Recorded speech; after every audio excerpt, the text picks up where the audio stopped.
नमस्कार, मनी गुरु की इस खास पेशकश में आप सभी का स्वागत है। मैं हूं स्वाति रायना। नवरात्र के 9 दिन मां शक्ति की आराधना और उनके 9 रूपों की पूजा करने के ये दिन होते हैं और ऐसे में अगर आप एक नए निवेश की तैयारी करना चाहती हैं, खास तौर पर हम महिलाओं की बात कर रहे हैं जो इस वक्त हमारा शो देख रही हैं, तो ये एक अच्छा मौका आपके लिए हो सकता है अपने आप को आत्मनिर्भर करने का, आर्थिक शक्ति के तौर पर अपने आप को सबके सामने रखने के लिए। तो आपको अपने अलग अलग जिंदगी के पड़ाव में फाइनेंशियल प्लानिंग के किन किन स्टेजेस से गुजरना होगा, क्या आपको तैयारी करनी है, इसी पर आज हमारा खास शो नारी के निवेश की तैयारी आज हम कराएंगे। और हमारे साथ 2 खास मेहमान हैं, उनका परिचय करा देते हैं। हमारे साथ आज हैं certified financial planner Pooja Bhinde. Pooja का स्वागत करते हैं और साथ ही certified financial planner Poonam Rungta हमारे साथ हैं। पूनम, आपका भी बहुत स्वागत है इस शो में। आज का शो खास तौर पर महिलाओं को समर्पित नवरात्र के इस पावन अवसर पर, और आज के शो में क्या खास है, सबसे पहले इसी से शुरुआत करते हैं। आज हम शो में समझेंगे क्या हो यंग एज में महिला का निवेश मंत्र, सिंगल मदर फाइनेंशियल प्लानिंग कैसे करें, करियर ब्रेक से पहले क्या रखें तैयारी, साथ ही समझेंगे महिलाओं के लिए रिटायरमेंट प्लानिंग है क्यों जरूरी।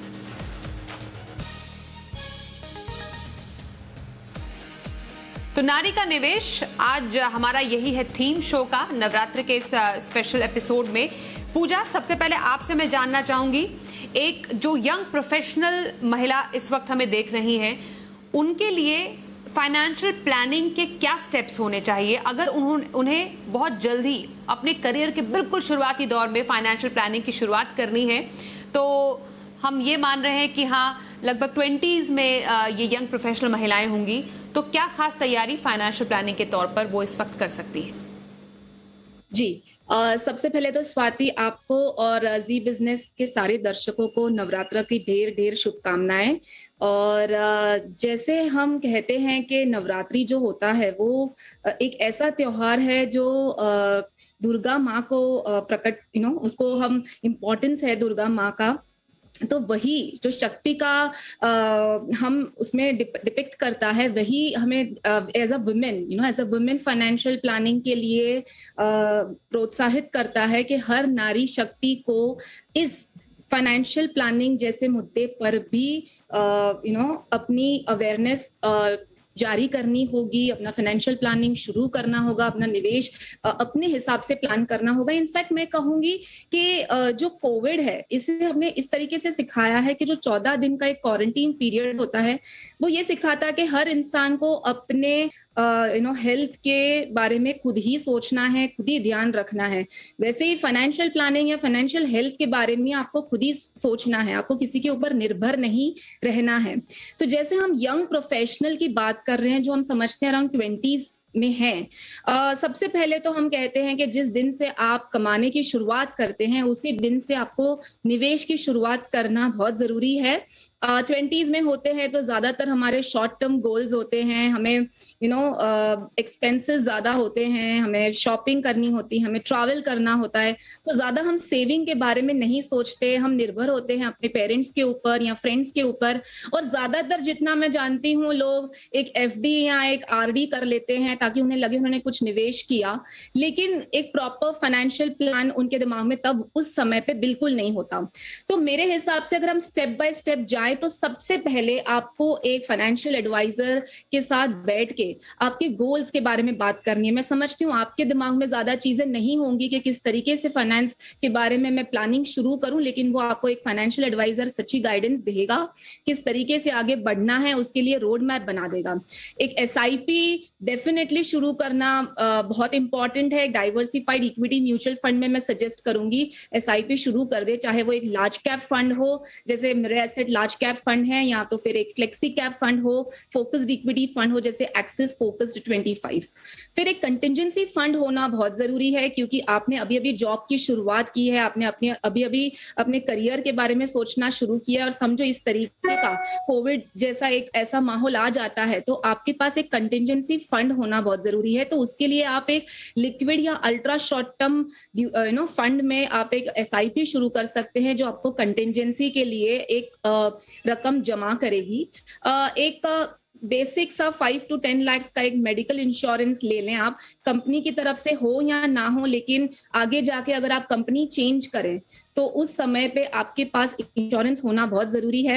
आपके पास जो ईयरली बोनसेस आते हैं उसे आप वाइजली यूज करें। एक 3 से 5 साल के होराइजन के लिए आप एक बैलेंस एडवांटेज फंड का चुनाव कर सकते हैं, या तो फिर एक कॉर्पोरेट एफडी का चुनाव कर सकते हैं। बेसिकली निवेश करना जरूरी है। और लास्ट में मैं ये कहूंगी स्वाति कि ये उम्र में क्योंकि बहुत खर्चे और एक्सपेंसेस और लाइफस्टाइल एक बन जाती है, तो लोगों को कार लोन, होम लोन, इसकी बहुत घाई होती है। तो बहुत जल्दी लोन्स और लायबिलिटीज में इंडल्ज ना करें। एक 3 से 5 साल का समय लें, एक जगह पे आप स्थिर रहें, उसके बाद आप इस तरीके के कोई लायबिलिटीज या लोन्स में आप ले सकते हैं। और एक इम्पॉर्टेंट मंत्र जो है वो मैं कहूंगी, जो हम हमेशा बोलते हैं कि शुरुआती दौर से होना चाहिए, वो है income minus savings equal to expenses. मतलब जो आपकी इनकम है उसमें से आप आपकी savings at least 20% of the income आप निवेश करें आपके लॉन्ग टर्म गोल्स के लिए, शॉर्ट टर्म गोल्स के लिए, और उसके बाद जो बचता है उससे आप आपके एक्सपेंसेस करें। तो ये तो हुआ जो महिलाएं लगभग 20s में है, वो अपने इस कम उम्र में, यंग एज में कैसे अपनी फाइनेंशियल प्लानिंग कर सकती हैं जब थोड़ी लाइबिलिटीज उनकी कम है।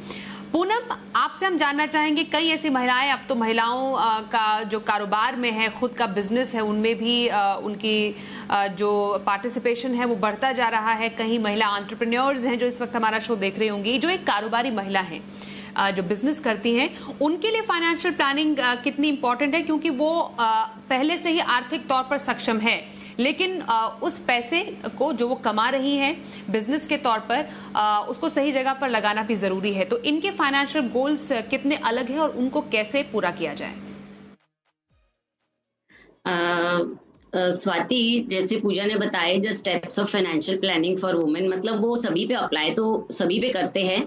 उसी तरह शुरुआत करना चाहिए। सबसे पहले किसी प्रोफेशनल को मिलना चाहिए, फिर अपने गोल्स को आइडेंटिफाई करना चाहिए, और फिर गोल्स के हिसाब से तैयारी करते हुए हर एक सेक्टर में अपना इन्वेस्टमेंट करना चाहिए। ये बातें तो एक जेनरिक तरीके से सबके लिए सही है और अप्लाई करती हैं। और जहाँ तक आप बिजनेस वुमन की बात करें तो एक बहुत ही टिपिकल सा सेगमेंट है इंडियन वुमन का, जहाँ पे वो बिजनेस करती हैं दो तरीके से। या तो वो अपने हस्बैंड के बिजनेस में जुड़ी हुई हैं, या उनका खुद का बिजनेस है। तो एक महिला, स्पेशली भारतीय महिला, जब बिजनेस भी करती है और साथ ही साथ अपने घर को भी चलाती है, तो उसके पास फाइनेंस के बारे में सोचने की और समझने की वो जरूरत नहीं समझती। तो सबसे पहले मुझे लगता है कि हर महिला जो ये शो देख रही है उसको अपने फाइनेंसेस के बारे में पूरी जानकारी होनी चाहिए, जिसे हम फाइनेंशियल इंक्लूजन की बात करते हैं। उनका इंक्लूजन बहुत जरूरी है, बिकॉज जो महिलाएं हैं वो एक नेचुरल ही वो अपनी बचत बहुत अच्छे से करती हैं, वो सेविंग्स बहुत बखूबी करती हैं। पर जहाँ निवेश की बात आती है, वो जैसे पूजा ने भी बताया, वो डिपेंड करते हैं अपने फादर पे, ब्रदर पे या हस्बैंड पे। तो अगर जो महिलाएं बिजनेस और घर दोनों बखूबी चला सकती हैं, वो अपने फाइनेंशियली भी प्रोफेशनली बहुत अच्छे से चला सकती हैं। तो उन्हें फाइनेंशियल इंक्लूजन की बहुत ज़रूरत है।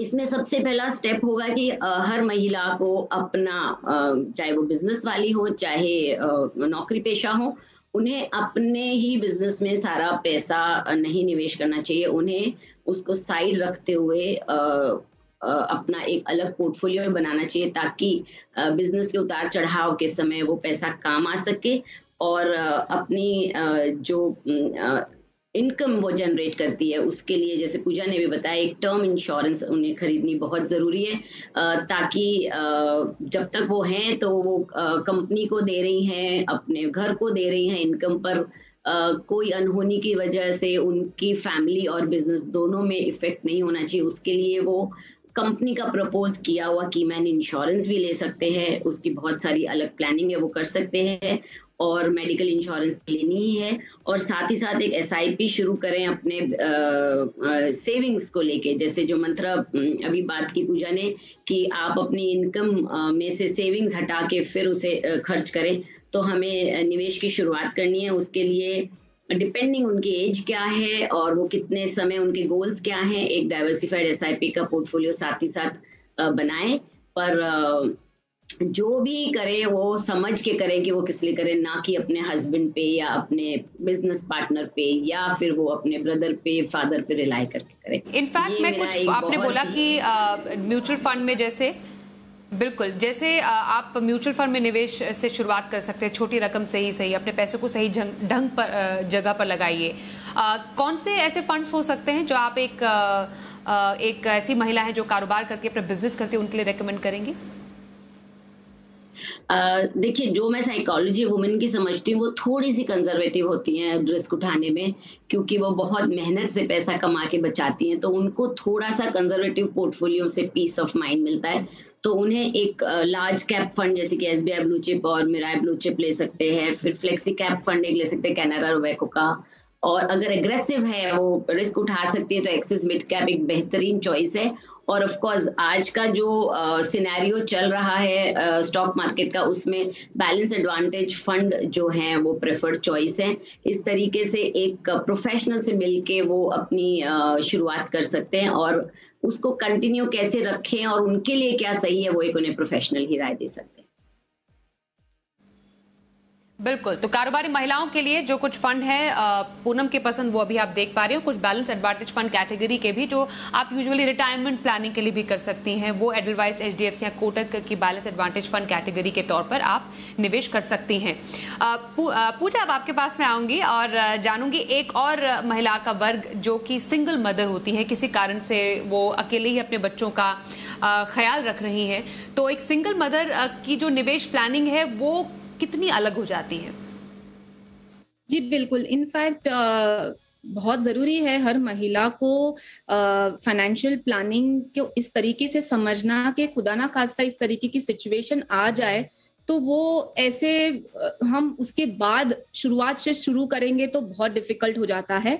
तो इसके लिए पहले से ही वेल प्रिपेयर्ड अगर आप खुद ही समझ रहे हैं इन सारे जार्गन्स को, इन सारे इन्वेस्टमेंट ऑप्शंस को, तो बहुत आसान हो जाता है सेल्फ रिलायंट होना अभी से।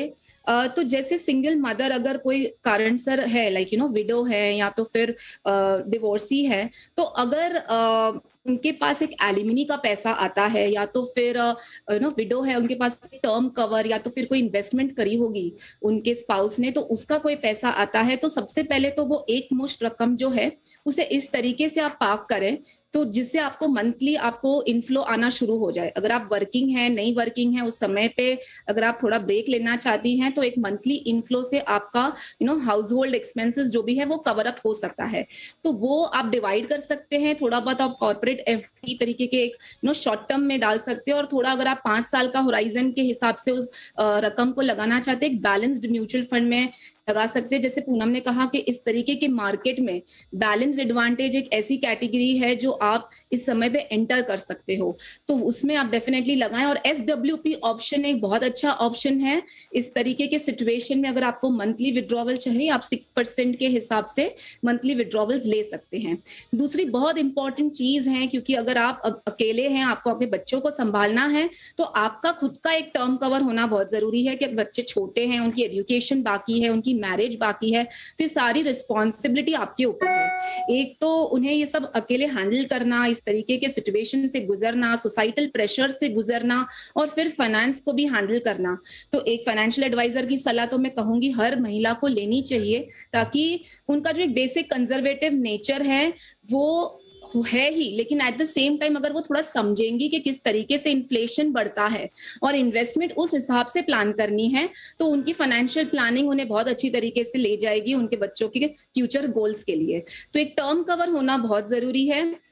तीसरी बात मैं कहूंगी कि अगर आप एसआईपी शुरू कर रहे हैं तो आप अपने बच्चों के एजुकेशन को ईयरमार्क करें कि उनके हायर एजुकेशन के लिए या उनकी मैरिज के लिए आपको कितना अमाउंट लगेगा। और एक इम्पॉर्टेंट चीज, आपको खुद के रिटायरमेंट के लिए भी प्लान करना है एट द सेम टाइम, वो भी बहुत इंपॉर्टेंट है एक सिंगल मदर के लिए। और एक मेडिक्लेम ले लें, जैसे मैं हमेशा कहती हूँ कि इंश्योरेंसेस इन प्लेस होंगे तो आपके इन्वेस्टमेंट्स बिल्कुल भी हैम्पर नहीं होंगे। तो ये ध्यान में रखें और आपकी फाइनेंशियल प्लानिंग अच्छी तरीके से शुरू करें। पूजा, सिंगल मदर के लिए खास तौर पर कुछ स्पेसिफिक प्लान्स म्यूचुअल फंड के जो आप सजेस्ट करेंगी? जी, एक चीज कहूंगी, जैसे मैंने एसआईपी कहा, अगर उनके बच्चे छोटे हैं, लॉन्ग टर्म उनका एजुकेशन गोल है, तो वो एक फोकस्ड फंड ले सकते हैं। SBI focused equity, Canara Robeco blue chip equity जो एक लार्ज कैप फंड है, एक्सिस मिड कैप फंड ले सकते हैं, एक मिड कैप में भी निवेश कर सकते हैं अगर उनका होराइजन 10 इयर्स एंड अबाव है। पराग पार एक फ्लेक्सी कैप ले सकते हैं, एक फ्लेक्सी कैप कैटेगरी है। और थोड़ा बहुत डेट में भी रहना बहुत जरूरी है, तो आप चाइल्ड प्लान्स ले सकते हैं, जैसे एलआईसी के कुछ चाइल्ड प्लान्स हैं या कोई गारंटीड इनकम प्लान्स हैं, वो आप निवेश कर सकते हैं। गवर्नमेंट स्कीम्स जैसे सुकन्या समृद्धि, अगर आपकी गर्ल चाइल्ड है तो उसमें आप निवेश कर सकते हैं। तो जैसे मैंने कहा, अगर आप एक एडवाइजर के साथ बैठेंगे, आपके रिस्क एपेटाइट डिस्कशन होगी, आपके बच्चों की क्या एज है, आपकी क्या एज है, आप वर्किंग है, हाउसवाइफ है, आपके पास क्या ऑलरेडी इन्वेस्टमेंट पड़ा हुआ है, उस हिसाब से आप इक्विटी और डेट को अकॉर्डिंगली प्लान करके आप निवेश शुरू कर सकते हैं। नारी के निवेश की तैयारी हम करा रहे हैं और फाइनेंशियल प्लानिंग की दुनिया में दो सक्सेसफुल आर्थिक सलाहकार, उन्हीं से हम बात कर रहे हैं, पूजा भिंडे और पूनम रुंगटा। पूनम, आपसे जानना चाहेंगे, सीनियर सिटीजन महिलाएं जो इस वक्त हमें देख रही हैं, उनके लिए फाइनेंशियल प्लानिंग के क्या टिप्स आप देंगे? सीनियर सिटीजन्स जो ऑलरेडी 60 प्लस हो चुके हैं, उनके लिए तो बहुत ही सिंपल फाइनेंशियल प्लानिंग है कि उन्हें अपना कैपिटल सेफ रखना है और साथ ही साथ कैपिटल अप्रिशिएट भी करना है, और इसके साथ उन्हें रेगुलर इनकम भी जनरेट करनी है। अगर आपका कैपिटल अप्रिसिएशन नहीं हुआ तो आपको जो आगे चल के, बिकॉज रिटायरमेंट 60 में हो जाता है और आजकल 80 तक तो आराम से हेल्दी लाइफ जी जाती है, तो उतने लंबे समय को पूरी अच्छी तरीके से same standard of living maintain करने के लिए बहुत जरूरी है कि आपकी उतनी ही इनकम मिलती रहे, इन्फ्लेशन को एडजस्ट करते हुए। इसलिए बहुत ही सोच समझ के बहुत स्मार्टली प्लानिंग करनी होगी। इसके लिए मैं नॉर्मली 3 से 4 डिफरेंट चीजें एडवाइस करती हूँ। खाली एक जगह हम हमारा पैसा नहीं रख सकते। जो भी कॉर्पस आपका आया है उससे हम प्रधानमंत्री वय वंदन जैसी योजना, जो भारतीय सरकार की शुरू करी हुई पेंशन प्लान्स हैं, उसमें निवेश करें, एलआईसी के दूसरे पेंशन प्लान में निवेश करें, और साथ ही थोड़ा पैसा जो पोस्ट ऑफिस की स्कीम है, सीनियर सिटीजन सेविंग स्कीम्स में निवेश करें। ये दोनों स्कीम्स में थोड़े नियम है कि मिनिमम अमाउंट और मैक्सिमम अमाउंट कितना कर सकते हैं। इसलिए बाकी का बचा हुआ जो पैसा है आपके कॉर्पस का, जो आपको रिटायरमेंट में मिला है, उससे आप म्यूचुअल फंड के बैलेंस फंड्स में निवेश करते हुए, जैसे हमने पहले भी बात करी, एसडब्ल्यूपी का जरिया अपनाएं, क्योंकि ये एक कॉर्पस ही आपका कैपिटल अप्रिसिएशन में हेल्प करेगा। बाकी दूसरे जो 2 भी ऑप्शंस हैं उसमें कैपिटल भी अप्रिशिएट नहीं होगा और साथ ही साथ इंटरेस्ट जो आपको मिल रहा है वो धीरे धीरे हमने पिछले एक्सपीरियंस में देखा है कम हो रहा है। और इसी कैटेगरी में जो हम बैलेंस एडवांटेज फंड की बात करें, उसमें कैटेगरी में एनजे फंड्स जो एक म्यूचुअल फंड लेके आए, जो सबसे बिगेस्ट डिस्ट्रीब्यूटर है भारत का, उन्होंने एक वैल्यू बेस्ड एक सिस्टमैटिक तरीके से बैलेंस फंड का शुरुआत की है। उस तरीके के फंड्स भी देख सकते हैं जहां पे फंड मैनेजर का रोल ना होके एक सिस्टम बना हुआ है जिसके तहत वो लोग निवेश करते हैं इक्विटी और डेट के एलोकेशन में, विच आई थिंक इस कैटेगरी के लोगों को बहुत सूट करेगा। तो सीनियर सिटीजन्स की जो भी प्लानिंग होगी उसमें कैपिटल एप्रिसिएशन, साथ में रेगुलर इनकम और कैपिटल प्रोटेक्शन, ये तीनों को ध्यान रखते हुए प्लानिंग करनी चाहिए। जी, और पूजा, जो हाउसवाइफ्स हैं उनके लिए फाइनेंशियल प्लानिंग और भी ज्यादा इम्पोर्टेंट हो जाती है कि घर में रह के भी वो अपने पैसों का सही ढंग से इस्तेमाल कैसे करें, उनके लिए टिप्स आप बताएं फटाफट। जी, देखिए, हाउसवाइफ जो होती हैं उनमें ऑलरेडी एक बजटिंग की उनकी एक नेचर होती है, सेव करना वो जानती हैं, सिर्फ उन्हें सही तरीका नहीं पता। तो सबसे पहले मैं कहूंगी उन्हें नॉलेज लेना बहुत जरूरी है। इस तरीके के शोज देखें, आप यूट्यूब वीडियोस देखें, आप समझें कि फाइनेंशियल प्लानिंग क्या होती है और इन्वेस्टमेंट्स क्या होते हैं। आपको समझना जरूरी है म्यूचुअल फंड्स क्या होते हैं, इन्फ्लेशन क्या होता है, एसआईपी क्या होती है। अगर ये चीज की आप थोड़ी बहुत नॉलेज लेना शुरू करेंगे ना, तो आपके घर के जो फाइनेंशियल डिसीजंस हैं, जो आपके स्पाउस लेते आ रहे हैं या बच्चे लेते आ रहे हैं, उनमें आप इन्वॉल्व हो सकती हैं, आप जान सकती हैं कि किस तरीके के इन्वेस्टमेंट्स कर रखे हैं ऑलरेडी, नॉमिनेशन ठीक है कि नहीं है, कितने बैंक अकाउंट्स हैं, ये सब हाउसवाइफ ने कभी आज तक इंटरेस्ट लिया ही नहीं है। लेकिन हम आज यही बात कर रहे हैं कि नारी शक्ति को हर क्षेत्र में जानकारी होना जरूरी है। जैसे फाइनेंशियल प्लानिंग एक बहुत इंपॉर्टेंट चीज है जिसमें उन्हें इन्वॉल्व होना जरूरी है, तो इसमें भी आप पहले अपडेट करें अपने आप को, नॉलेज अपडेट करें। और बजटिंग करती हैं आप तो आप एसआईपी से शुरुआत कर सकती हैं। हर महीने थोड़ा बहुत अगर आप सेव कर सकती हैं तो आप एक लार्ज कैप और फ्लेक्सी कैप फंड का चुनाव कर सकती हैं, जैसे एक्सिस ब्लू चिप है या कोटक फ्लेक्सी कैप है। और जैसे ईयरली कैश गिफ्ट्स आते रहते हैं हाउसवाइफ्स को भी, तो उसे भी आप गोल्ड ना लेके हमेशा थोड़ा बहुत आप इन्वेस्ट कर सकते हैं। जैसे पूनम ने कहा, बैलेंस एडवांटेज फंड कैटेगरी में एनजे बैलेंस एडवांटेज फंड जो आज ही शुरू हुआ है, एनएफओ उसका 10 रुपीज की एनवी, तो उस तरीके के फंड में आप निवेश शुरू कर सकती हैं। और लास्टली गोल्ड उनके लिए एक बहुत प्रेफर्ड इन्वेस्टमेंट उन्हें लगता है, लेकिन वो एक ज्वेलरी के तौर पे यूज करती है, एज एन एसेट उसे आप रखें। अगर आपको इन्वेस्टमेंट के तौर पे उसे यूज करना है तो आप एसजीबी का ऑप्शन चूज कर सकती हैं या गोल्ड ईटीएफ चूज कर सकती हैं। तो इस तरीके से बेसिकली आप फाइनेंशियल प्लानिंग डिसीजंस में इन्वॉल्व रहें और अपने आप को अपडेट करें। बिल्कुल, तो हाउसवाइफ जो हैं वो खास तौर पर बहुत ही अच्छे से अपने बजट को मैनेज कर सकती हैं। घर के बजट के साथ साथ निवेश में भी उतनी ही बखूबी वो परफॉर्म कर सकती हैं। और जो महिलाएं करियर ब्रेक लेना चाहती हैं पूनम, या फिर लेने की तैयारी में है ड्यू टू सर्टेन रीजंस, महिलाओं की जिंदगी में कई वजहों से करियर ब्रेक आता है, मैटरनिटी, बच्चों की देखभाल, या घर का ख्याल रखना है, या अपने ही पर्सनल डेवलपमेंट के लिए आगे पढ़ाई करनी है, आगे कुछ प्रोफेशनल ग्रोथ चाहिए, तो उसके लिए करियर ब्रेक चाहिए। तो उनके लिए खास तौर पर करियर ब्रेक की पहले फाइनेंशियल प्लानिंग कितनी इंपॉर्टेंट? जब महिलाएं करियर ब्रेक लेती हैं तो उनकी नेचुरली इनकम भी बंद हो जाती है। जो फैमिली के ऑब्लिगेशंस उनकी इनकम से हो रहे थे उनमें कहीं ना कहीं फर्क पड़ता है। तो जो फैमिली को फर्क पड़ता है उनके इनकम से, यानी कि कुछ ईएमआई की आउटगो है या बच्चों की स्कूल फीस वगैरह है, तो उन्हें पहले से उसकी तैयारी जरूर करनी चाहिए। करियर ब्रेक के दौरान इमरजेंसी फंड्स बहुत काम आते हैं।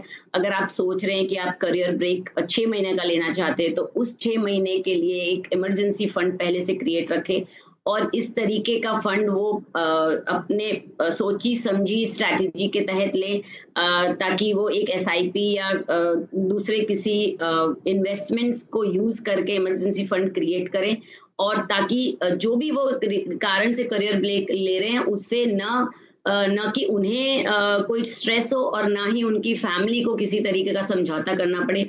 इसलिए फाइनेंशियल प्लानिंग हर तरीके से फुल प्रूफ बनाने की एक यही जरूरत रहती है कि आप हमेशा सिक्योर्ड और सेफ रहें, और साथ ही आपके फाइनेंशियल वेल मैनेज हो, ताकि आपको सभी गोल अचीवमेंट में आपको सुविधा हो और आप अपने गोल्स तक आसानी से पहुंच पाएं।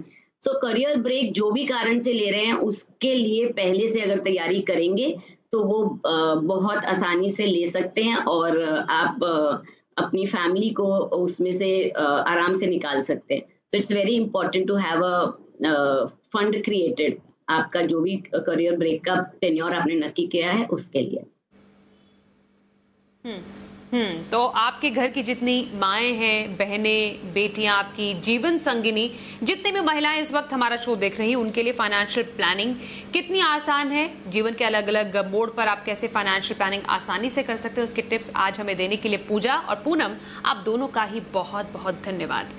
तो आज के शो में बस इतना ही, रुकेंगे एक ब्रेक के लिए, खबरों का सिलसिला जारी रहेगा, देखते रहिए जी बिजनेस।